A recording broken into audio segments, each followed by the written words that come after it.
In Jehovah do I take refuge. How say ye to my soul, flee as a bird to your mountain. For lo, the wicked bend the bow. They make ready their arrow upon the string, that they may shoot in darkness at the upright in heart.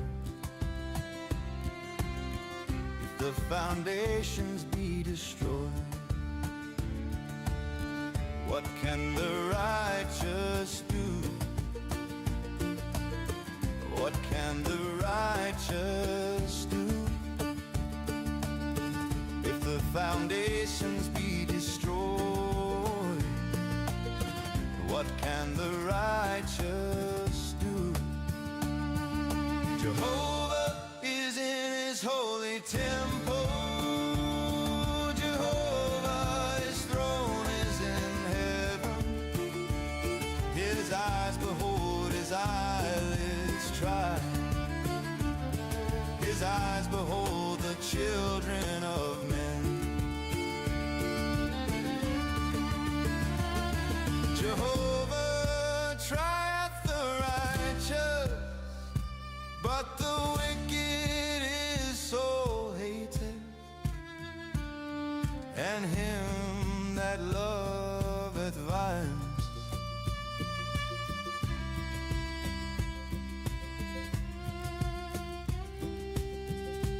On the wicked he will rain snares, fire and brimstone and burning wind shall be the portion of their cup. For Jehovah is righteous, he loveth righteousness. The upright shall behold his face. Jehovah is in his holy temple. Jehovah, his throne is in heaven.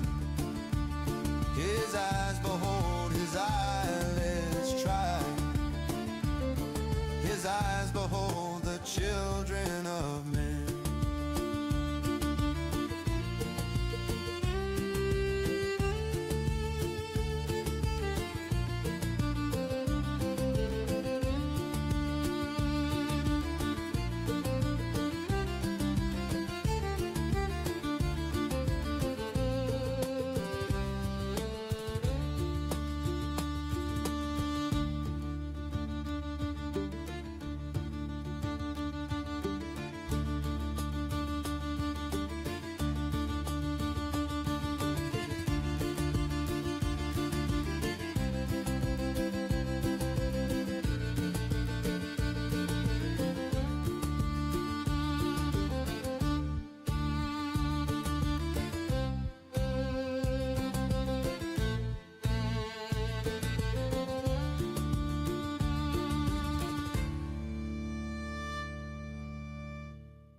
In Jehovah do I take refuge.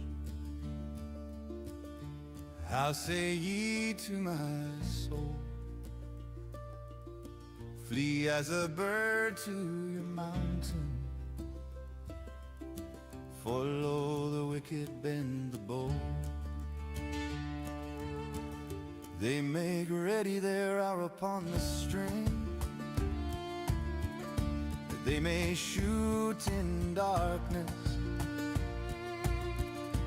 at the upright in heart. If the foundations be destroyed, what can the righteous do? What can the righteous do? If the foundations be destroyed, what can the righteous do? Jehovah is in his holy temple. Jehovah, his throne is in heaven. His eyes behold, his eyelids try. Good morning. His eyes behold the Good morning. Good morning. Hello, how are you doing today? I've got a few friends over on Rumble. How are y'all doing? Hi, hi, hi. All right, yeah, this is going to be a tricky and tough one. I am making a minor exception to my normal rule. My normal rule is that I only allow chats from Rumble. And for the most part, that will be the case, except for one person on YouTube. I promised, I linked you in this. You subscribed, you followed, and everything. So I really appreciate that. If you get the chance to hop on and chat, I will answer your chat on YouTube. You will be the only one, though. Everybody else, if you want to chat, you got to go to Rumble. 1 out of 1 on Rumble, just like here on YouTube. And I need to start putting that link in the description whenever I do streams like this. I want to thank y'all for tuning in today. I gotta warn you, this is gonna be a tough one. You are not going to have fun in this one. But for those who have serious questions about God, about the Bible, or about, just morality in general, this is going to be a very difficult one. I'm not gonna pull punches with you on this. If you don't leave this stream at least a little bit pissed off, something's wrong. Because, we're going to be reading some very difficult passages. And I'll be upfront with you. I want to be very upfront with you on this. A quick history, let me finish getting this last thing set up. Bada, boom. Okay, there we go. So we have a main question to answer. This is a topic that I've had people question about for a while, and I'm sure that if you've heard anything of this discussion about the Old Testament, how God was in the Old Testament, you have heard this question as well. It's very, very, very common to hear people critique with this, which is why I wanted to address it. And again, if you are just now tuning in, if you missed it on the thumbnail, this is a very hard PG-13 warning. We are going to be discussing, and I will be using the word. So if you're not in a place right now where you can hear this discussion and be able to chug along with us, I encourage you. Ask for put in the comments or in the chat and ask for a more reduced, a calmer version of this, because in this stream I will be using the very specific language. Okay? Does the Bible support a woman staying with her rapist? Have y'all heard this before? This is an argument that I've heard people make before. When you hear it, of course, like I think for most people, your heart immediately goes, no, why would God do that? That's bad. That's a terrible thing. Why would God allow that? Why would God even say anything like that? And then, of course,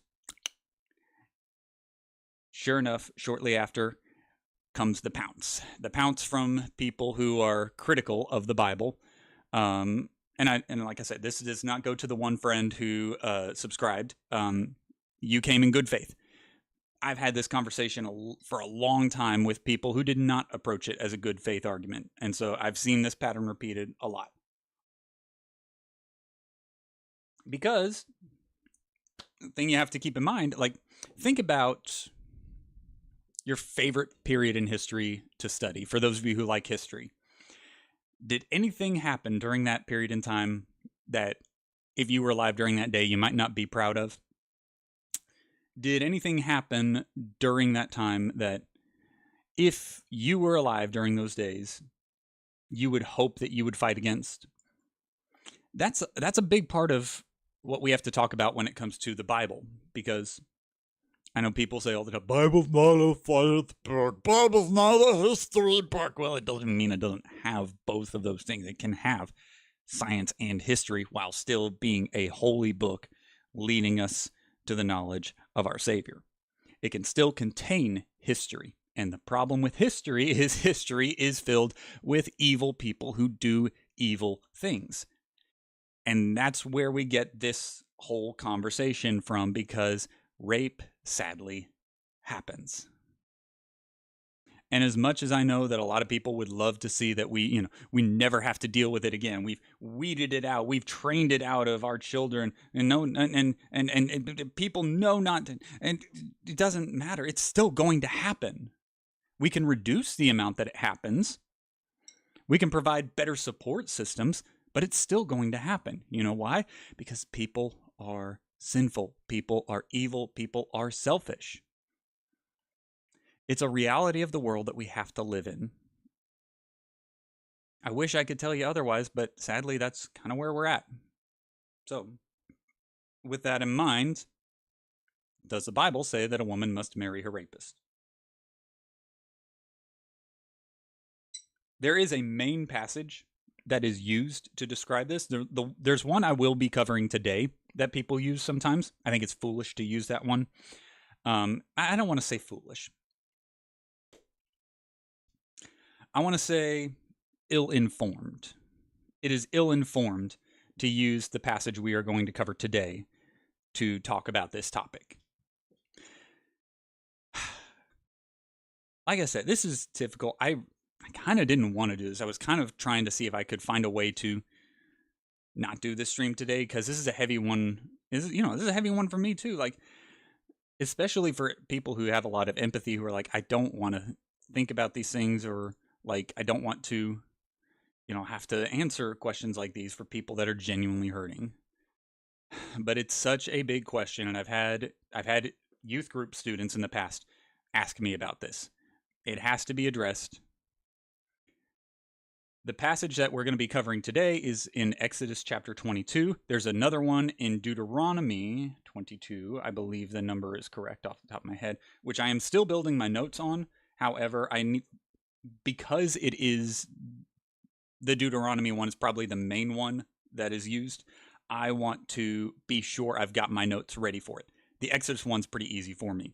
Before that, we're going to get into some basics. First thing to do is, anytime we approach this topic, I did some prayer on my own beforehand, but we need to pray about it, because as Christians, we have to be very careful how we approach it.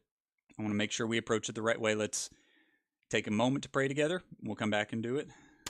God, this is a very difficult topic, we know. And while I'm firm on what I believe about what you said in your word, there's a lot of people who may not be. And I want to be able to be a guiding light to help, to be able to help teach people, because this is hard, God. Ask that for anyone that listens, you help to open their minds and their hearts to where they can see your word, and they can rely on the knowledge that you actually do care, that you are good. Help them to be able to see that, and help me to be a good communicator of it. And if I'm not being a good communicator of it, please give me humility to be able to defer elsewhere, to step away. But as I'm able, help me to be able to teach people about your word. Amen. So I'm going to give you guys, I'm going to be just like as brutally quick about it as possible. The first thing to talk about with this is there is no ancient Hebrew term for rape. And I'm going to go ahead and make this a little bit bigger. There we go. That's nice. That's nice. Well, I'm going to make this one down here a little bit bigger too. But okay. There is no ancient Hebrew term for the word rape. It doesn't exist. I was pretty sure that it didn't, but I wanted to double check myself, and so I spent some time double checking myself this morning. There is no term like we have in our language. It's something that a lot of people need to understand when it comes to other languages, especially with the English language. We have a lot of words that are very specific. We have words that are very, very specific about specific things. And then we have words that are very general where other languages are specific. One of the big examples that people use is like the word love. There's different words in Hebrew for love. There's different words in Greek. The Greek one's the most popular one, with there being, like agape, which is the selfless love, the eros, which is the sensual love, phileo, the brotherly love, and storge, which I don't know as well because I'm not a Greek guy. I'm a Hebrew guy. But there's different words in different languages for different things, and sometimes you're going to come across a topic where there may be several words, but there's not a word for the specific thing that you're looking for.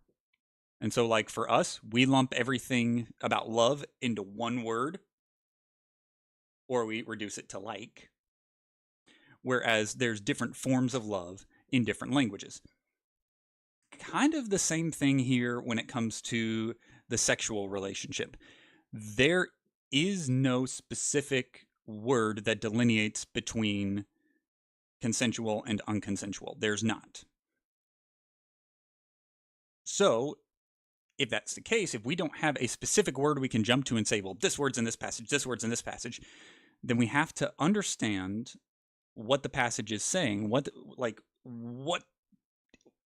message are we getting here? We have to understand that from the context and the verb structures used. Because there are times where a word can have several different meanings, but the way that the word is used will control how you interpret it. So I want to teach you a few of those things, because there's some of them that you're not going to be able to know entirely unless you know a little bit about the Hebrew language. But I will teach you what I am able to teach you as somebody who has, I would say, a ending, beginning, intermediate knowledge of the Hebrew language. To someone who probably has no idea what the Hebrew alphabet even looks like. But the first most important thing to look at is that there's no ancient Hebrew term for the word rape. So we have to draw our conclusion